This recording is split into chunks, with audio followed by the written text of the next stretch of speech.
All right, everybody, welcome back to another episode of Word with Ty Brownlow. I am your host, Ty Brownlow, and remember, no one is worthless. No story is worthless. Today, ladies and gentlemen, do I have a very special guest for you. Give you a couple of words about my guest. Hometown, athletic, passion, entertainment, all the way from my hometown, Chicago, Illinois. Put your hands together, ladies and gentlemen, for Mr. Miles Stroter. Yeah. Miles Stroter. And make sure I get that right.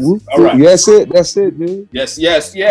Hometown, home team. What's going on, man? How you feeling, dude? Thanks for having me, dude. Look here. Once I find out you from the home, team, man. Yeah. Hometown. Oh, yeah. I'll put you on here somehow. Yeah, man. And on top of that, he has on the right hat, y'all. Exactly. He's having the right. Oh my God. I don't even know if Did you check out those new Sox jerseys? Come on. Look here, I can't even look. I'm just putting my hands on a hat right now. You know, right? Like, Yeah, my hands on a those jersey. are sweet. But bro, yeah. G7, if you right listening to this right now, Tim Anderson, man, you need right, to look man. Man. Come on now. Right. Exactly. Exactly. You know what I'm saying? I root for you every time you come up and I got you on my fantasy team. Stop playing. Right. Stop playing. Okay. All right. Anyway, man, look, this is about you. And some of the words I used were hometown. All right. You are from Chicago, Illinois. But not only, man, from Chicago, Illinois, but really from Chicago, all right? Right. South side, all right? And, digging in, doing some doing some snooping. That's what we do. And, I pretty much found out you went to a school, Martin Luther King College Prep on the south side of Chicago. I know exactly where it is. I taught not far from there. Let's just talk a little bit about you growing up here in Chicago and like how all this stuff like really like happened for you. So well, I grew up on 79th and Cornell, 78th and Cornell to be exact, half a block down from the Regal. Okay. And so that's kind of the entertainment kind of was like it was around. It was always around. Friday nights, Saturday weekends, we used to see the tour buses lined up down 79th Street. And I used to always be like, man, that life seems so interesting. I want to be a star. And I remember thinking that as a kid and kind of just being the life of every party, the life of every room. Just had this big personality. And it used to get me in trouble as a kid, but now people love it. And I went to a school called Keller Regional Gifted Center for elementary school. Okay. It was a really good elementary school. It was like the #1 school in the state of Illinois. My parents were big on education, but it was a different type of education there.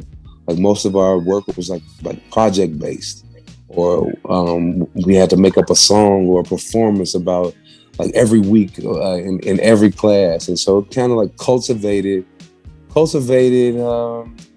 like this entertainment side of me, you know. I started playing basketball at first, and that was like my love. I love basketball. I didn't start playing football until I got to high school, until I got to King. But in elementary school, it was, man, learning about myself and learning about like what I was good at, like learning about my friends, like some of my lifelong friends I met at elementary school. Went to elementary school with some really interesting cats that are really successful out here in the entertainment industry. Some managers, some performers. If you guys do your research, you'll see. But I grew up with some geniuses, and that helped mold me into a genius, I like to call myself. But then I became an athlete, and I started playing football in high school when I went to King. And I became ranked in the country. I was the number 25th best player in the country, number 1 in the state. My senior year, I graduated from high school in 2007. I ended up going to Southeast Missouri. I stayed there for 2 years. And then I was watching School Days one day, and I was like, man, I want to know how it is to go to a black school. So I reached out to a player from Morehouse and a player from Hampton. And the player from Morehouse hit me up first on Facebook. And I was like, yo, I'm at a D1 school, trying to come to a black school. Man, have your coach hit me up. The coach hit me up the next day, offered me a full ride to Morehouse. I transferred to Morehouse, and man, it was the best decision I made in my life, man. I got down to Atlanta and opened my eyes up to so many different possibilities. It was my intention of going to the NFL. I came out of the college the year the NFL lockout. And so we didn't have a pro day or anything. And so I was playing in the Arena Football League and played for about 5 weeks in the Arena Football League. And it just wasn't what I thought it was going to be, man. I felt like I should be getting $1 million for these talents. And the lockout was still in. And I got a random email from a casting director that I had met a year before at Clark Atlanta's on their football field. I lived next door to Clark my senior year in Morehouse. And I was walking to practice one day, and I looked over on their football field. They had all these cameras set up. So I was just being curious. I walked down there and I asked my man, what do you have going on down here? She's like, are you a football player? I'm like, yeah. She's like, you got 5 minutes to get dressed. They need you on the field. I'm like, but I'm not with you guys. I play over at Morehouse. She's like, oh, I'm so sorry. I'm like, what are you guys doing? What are y'all filming? She's like, well, we were shooting a pilot. A pilot is what a producer pitches to a network. If the network picks it up, it becomes a series. I'm like, dang, that's what's up. Please take my information down. I'm going to the NFL, but when I finish playing football, I want to be an actor. And she took my information down, and a year later, I was praying to God, like, man, I don't want to play arena football no more. And I got a random email from that same lady saying, hey, Miles, the network picked up the pilot. We start filming Monday. Can you come back to Atlanta? And I had to make a real life decision. And I called my football agent, and I was like, man, I think I'm about to pursue acting. And he thought I was joking.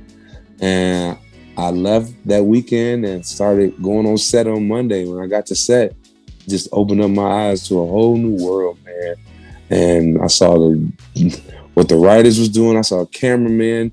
I saw actors. I saw extras. I just seen a whole world that they didn't teach me anything about growing up. And I kind of felt slighted. And so I kind of just, since then, I just dove into each part of it, each aspect of filmmaking. And I learned how to work a camera. I learned how to write. I learned how to act. I learned how to do everything. And right now, I feel like I'm reaping all the rewards of the work that I've been putting in over the past 10 years. Yeah. Well, I mean, of course. So 2011, this is 2021. So, of course, the last 10 years, you have literally taken off. And from the moment you decided that, hey, I have to make this business decision that's going to affect the rest of my life. I can go down this avenue here.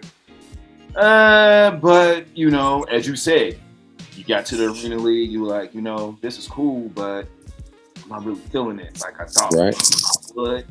And also, like, listening to you, you know, you have spoken about, like, being a child, you know, growing up. You've seen all these, you know, buses and stuff in the area by the Regal. So, you know, you always, like, had the seed planted in you. It was just really about, okay, who's going to, you know, take what avenue would it be? What avenue would it be, you know? Avenue. And so, ladies and gentlemen, that's the story, okay? That's how we got in. But it don't stop there, y'all, okay? No. Let's just talk about some of the things he's done since he's been in the industry, okay? Right. Look, let me just name just a few now, okay? You all may recognize some of these shows. The Game, Chicago Fire, The Best Man, Holiday. Y'all know it's like 20. Right. The Best Man, Holiday, all right? The Quad, Insecure, one of my favorite shows. Yeah. All right, hey. Yeah. Hey, look here, for real. And I got a new movie. I got a new movie called Dutch. It's out right now. It's streaming on. Internet, yeah. So come on, let's talk about it. It's streaming. It's streaming right now on BET, on demand, and then it's on Amazon Prime. It's starring Lance Gross and Macy Gray, OT Genesis, Jeremy Meeks. But it's a really cool story, man. A dope ensemble cast, and it's a gangster story, man. I'm playing a gangster. And, all right. Yeah. It's really entertaining. Y'all should check it out. Support. All right, man. Support. All right, y'all just heard Amazon. All my Amazon people. All right. Right. Y'all got the Prime accounts. Go ahead. Come on now, Dutch. All right, Dutch. And wait a minute. Now you said Macy Gray, Lance Gross. Who else is in this movie? OT Genesis, Jeremy Meeks. Man, a bunch of people. Natasha Mark. It's a good one. It's a good one. So now, okay, let me just ask some of these questions to you. All right. Now, you have a very, very, very diverse background. Okay. Right. But now I hear you prefer comedy. Okay. Yeah. Is it really about comedy that, okay, this other stuff is cool, but I think just growing up in Chicago, you come across so many different characters on a daily basis, and so I had 30 years of character development, and so man, that's my favorite genre because it comes to me so easy. I think, yeah. That's what's up, man. All right, okay. So now, look, I've named some of these shows and some of these movies you've been in. Now, you worked with a plethora of stars. I'm just going to name a few, okay? Right. Robin Givens. Right. Morris Chestnut. And Issa Rae. These were just a few. Now, there's plenty of more, but these are the few that I'm picking out. Now, my question to you is, working with these people and working on the set and watching them, what takeaways have you, mentally, taking note? Okay, you know what, man, maybe I need to approach, things like that. It's just, I think more than anything, just like professionalism. Everybody that you named, super professional. And yeah, everybody's about their business. Everybody know their lines. Everybody, yeah. I mean, I've had some man, wonderful advice from so many of our favorite Black stars. I mean, I've worked with Ruben Santiago Hudson and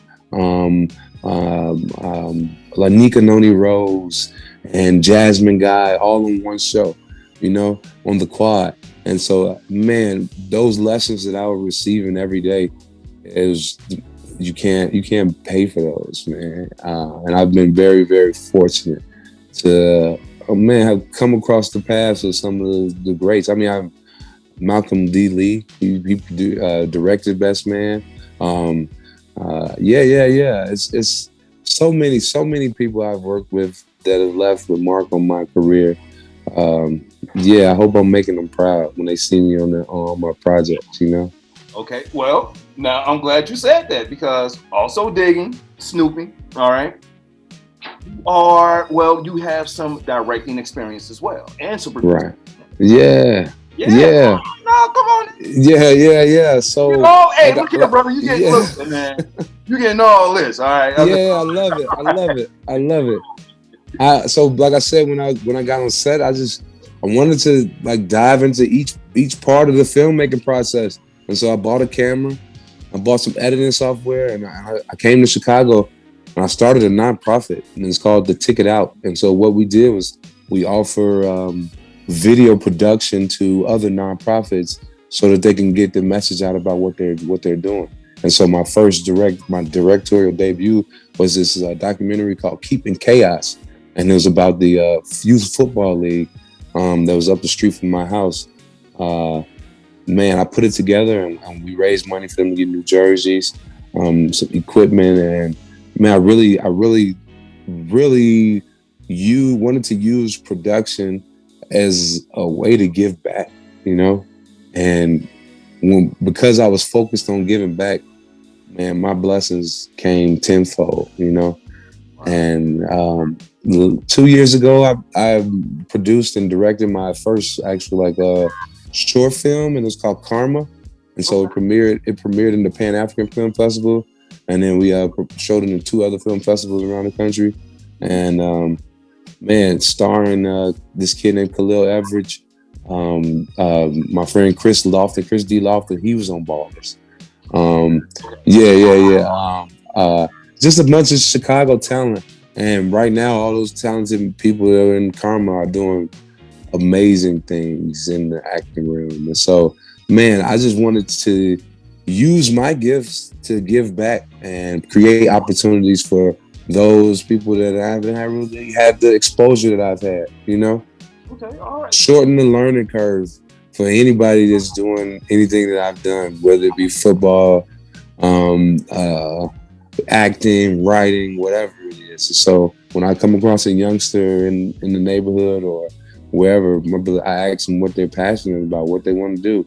And I've been fortunate to be able to, hello, I'm sorry, I had a call come in. I've been fortunate enough to be able to point them in the right direction. Yeah, man. Okay. Well, you know what? We're going to get to that in just a second about you being a mentor, you know? Right. Yeah. Oh, no, look, man. You must know about me, man. Yeah. Hey, man, look. We snoop, okay? I love it. Yeah. I told you once I found out you was from here. Okay, yeah. We're going to see what this guy's about. Okay, all right. Sure. But so, is there any type of current, like, is there a current passion project or something that you may be working on later on down the line that may be coming out that we should be looking out for? Yeah, I mean, for the past 5 years, I think I started writing like scripts. 5 years. I've been developing some pretty heavy scripts, man. Just talking about some of the things that I want to see changes in the world. You know, I think that's the purpose of art. You find a problem and you write art about it, you know, with the solution, you know. That's what I feel like the purpose of art. I mean, we see it more as entertainment as Black people, but the powers that be use it as a tool. And I think we need to start using it as a tool as well. It's a little bit bigger than entertainment for me. And so I've been studying the way they put their messages to brainwash our people. And I've been putting in the medicine and the candy in my writing, so that we can do some unlearning before we can progress as a people, you know. Propaganda is real, and Hollywood understands the power of propaganda and understands the power of cinema and film. It helps paint reality, you know. Whatever the masses believe, that's what reality is, you know. And so, if we continue to feed the masses garbage, we're gonna be garbage, you know. But man, I've been doing film study and propaganda in Hollywood in America started with a film called Birth of a Nation. Yeah. And so basically, it was an alibi justifying Ku Klux Klan. You know, it was a film showing that after the Emancipation Proclamation, Black people were free, and the movie centered around this white community and what happened when Black people became free. And man, they showed us as robbers, and we were raping their women, and they developed this Ku Klux Klan to protect their women and their children and their land. And they put it out and they premiered it at the White House. Yes, they did. Yeah. No, everything you speak of are facts. So right. So that was the start. That was the start of conditioning. And they've only got trickier since. But we haven't started an unconditioning yet. And so, if before the excuse was, man, there's no black producers, there's no black prominent people. We're not rich. We don't have any money. So now I hear Jay-Z talking about billions. I hear Kanye talking about billions. Issa Rae, all these people. We got the platforms now. Now we have to start using our platforms to get our people back right, man. We were on the right path in the 70s and the 80s with NWA, with Public Enemy, with the Black Panthers, with the street gangs. Yeah, we were on the right path, and the government seen that, and they had to do something quickly. They had to do some counterintelligence and shake some shit up because we were doing too much.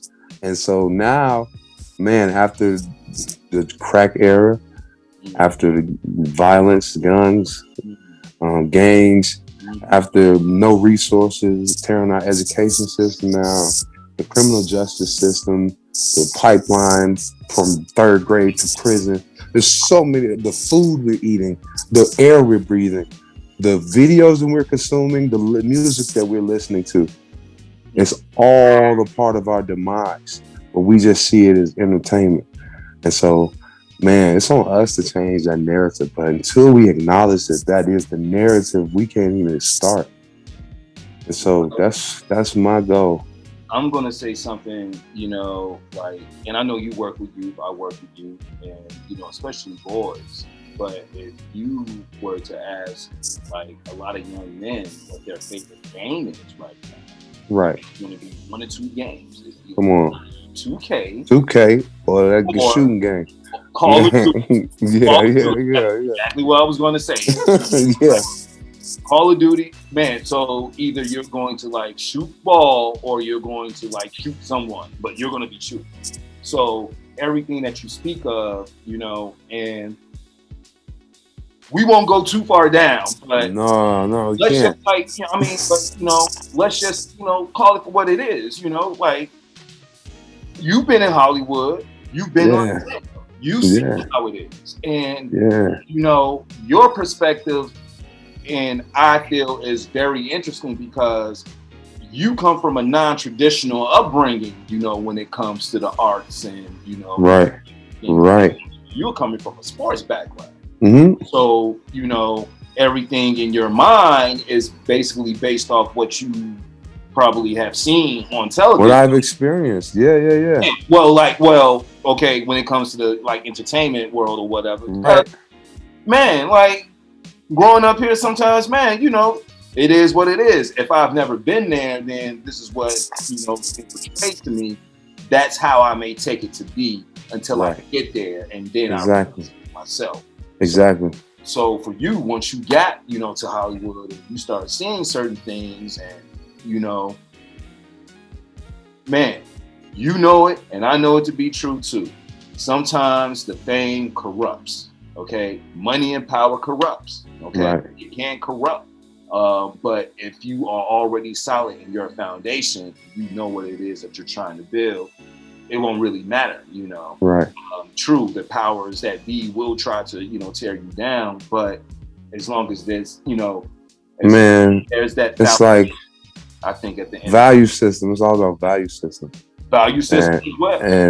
And when we came from Africa and the Native Americans, the Indians that were here before this land was conquered, man, our value system was just love.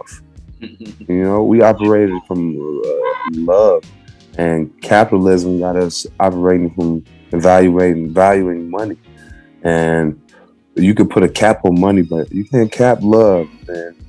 We got to figure out how we're going to transition our value system back to love or money, because, man, you can't measure it, you can't see it, they can't take it, but they can take money because they make it, they print it. Yeah. So we at their mercy. We're at their mercy if we value something they got, Okay, so I know what I'm hearing, Aaron.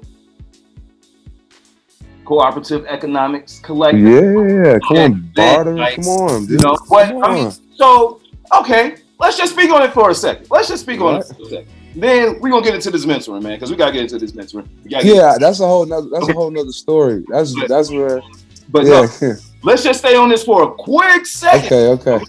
Now, look, I interview people from all over the country, especially my black people, you know. Yeah. And we got people who are like starting their own like dispensaries, breweries, wines, beers, what have you, you know, like people who are in construction that's like doing new great things and like all types of designs for homes. Why can't we get things, you know, like, hey, you know what?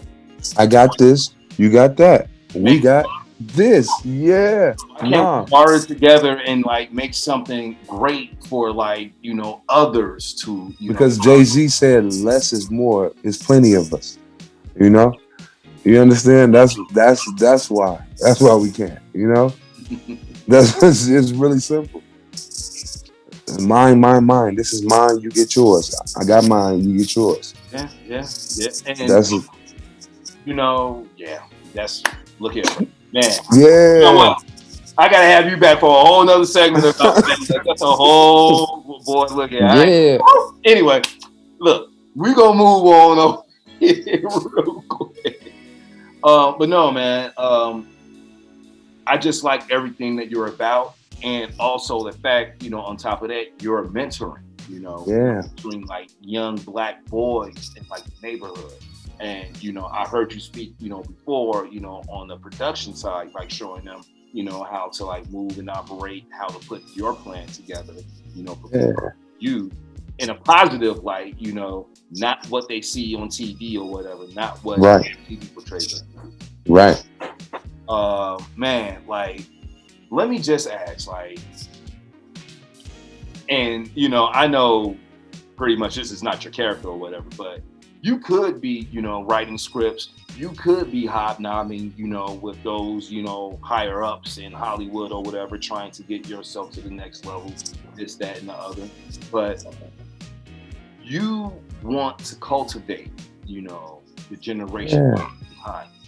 Can you just explain to people why that is very important? Okay, so man, I've had some wonderful mentors in my life. And when I finished at Morehouse in 2011, I came back to Chicago, and one of my mentors is a cat named Lee Allen Jones. He wrote this book called Our America. Won a Peabody Award, a Kennedy Award for journalism, but he was my culture king.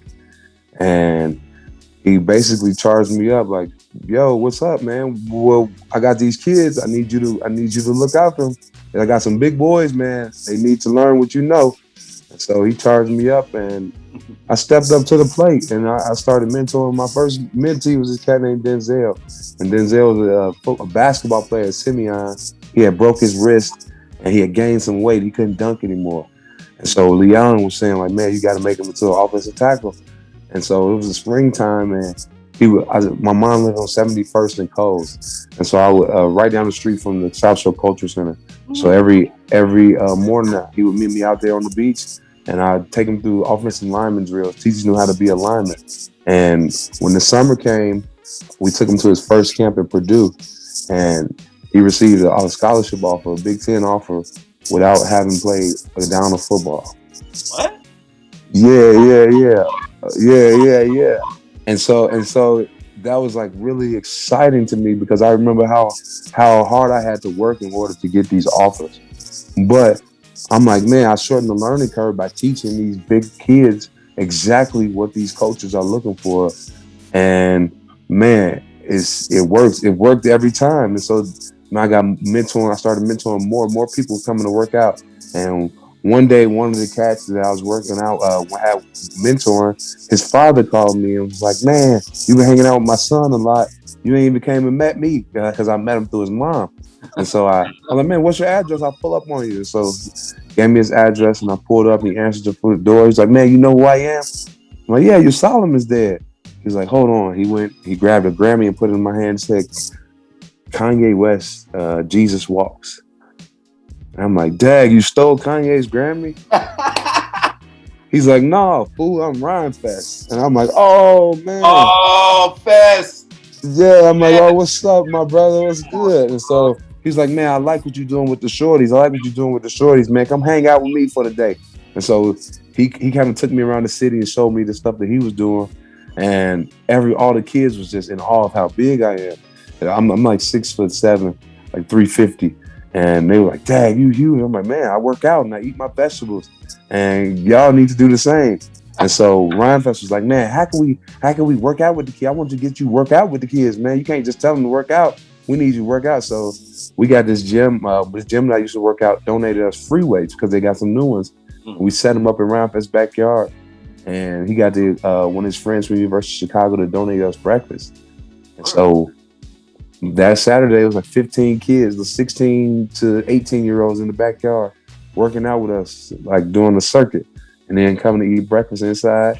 And we did that for like 5 weeks consecutively until it got cold.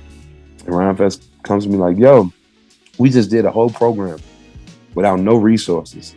So it's not the fact that people don't got the resources, it's that they ain't trying to do anything. I'm like, yeah, that's real, Fest. He's like, man, now let's put our resources together and make an actual program. I'm like, man, let's do it. So I went home and I developed a curriculum showing artists how living a healthy lifestyle translates to being a successful artist. And I sent it to Ryan Fest. He's like, yeah, man, I'm about to come write up a creative writing course teaching people about how to rap, man, about alliteration, what's good rap. And I'm like, man, it's dope. And so he's like, man, it's gonna be like artist development. And so one day he called me and was like, man, I just got off the phone with Ye. Kanye said we could use his mom's nonprofit, Donda's House. I'm like, oh, that's what's up. It's been idle. And so we reinstated, and then we put out a press release. We have 500 applicants, and we started our artist development program called Donda's House. And man, it was pretty dope, man. Yeah. I would say yes. Yeah. No ID came to talk to the kids. Big Sean, J. Cole, everybody. It was a big deal.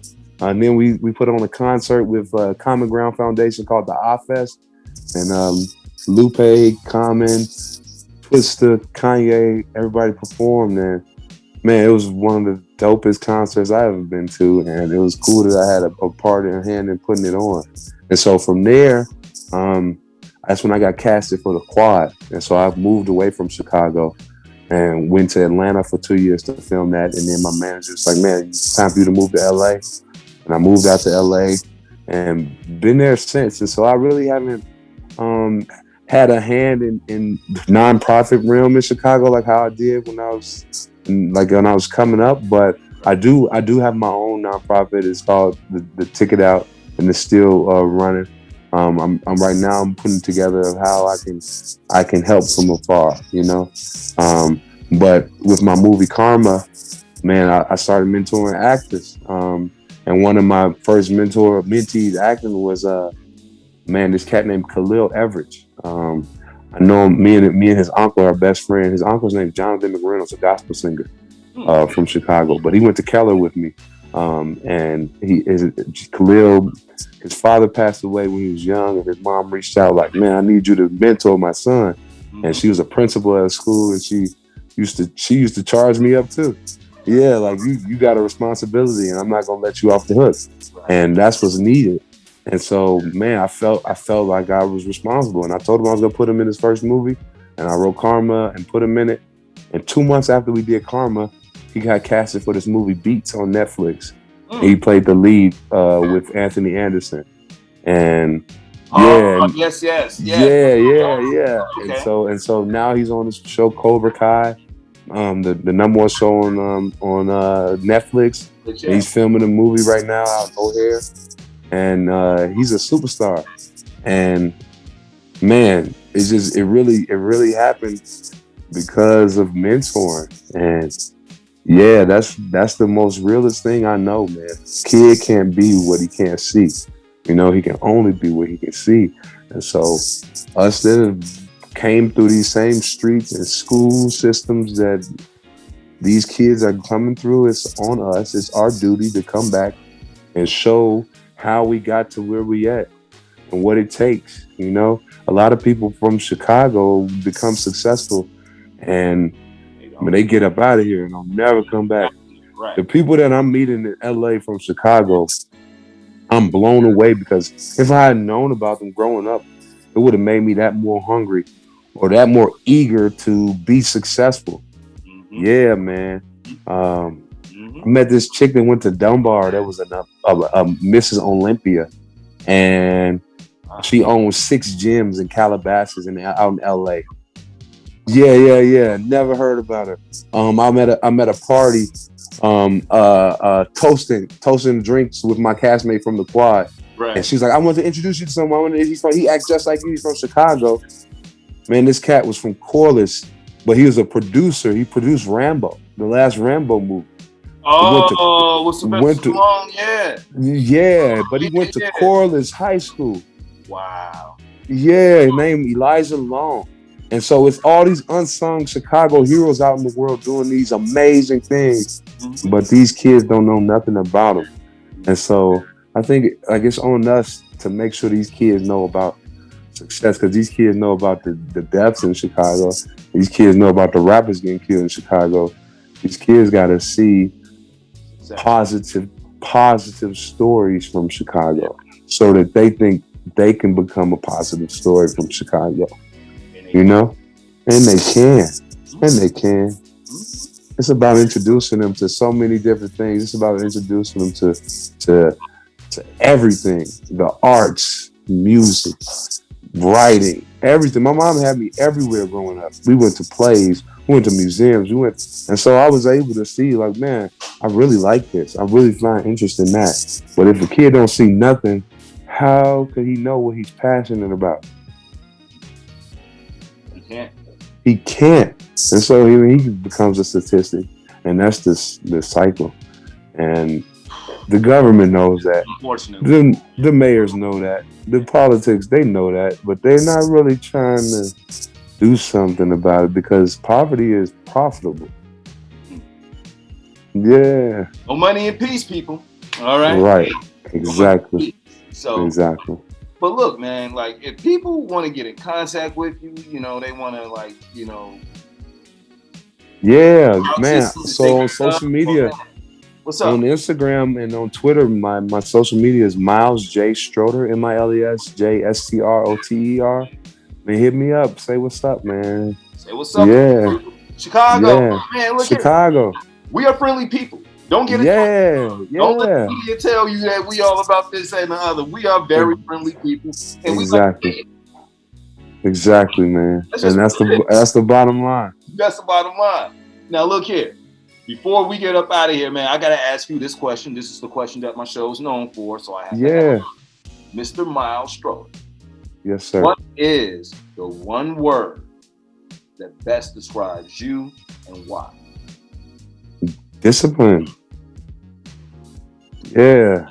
I like that. Yeah, discipline. I can tell, but I mean, please, tell us why. I mean, through sports, I was like real life brainwashed into being this discipline, you know.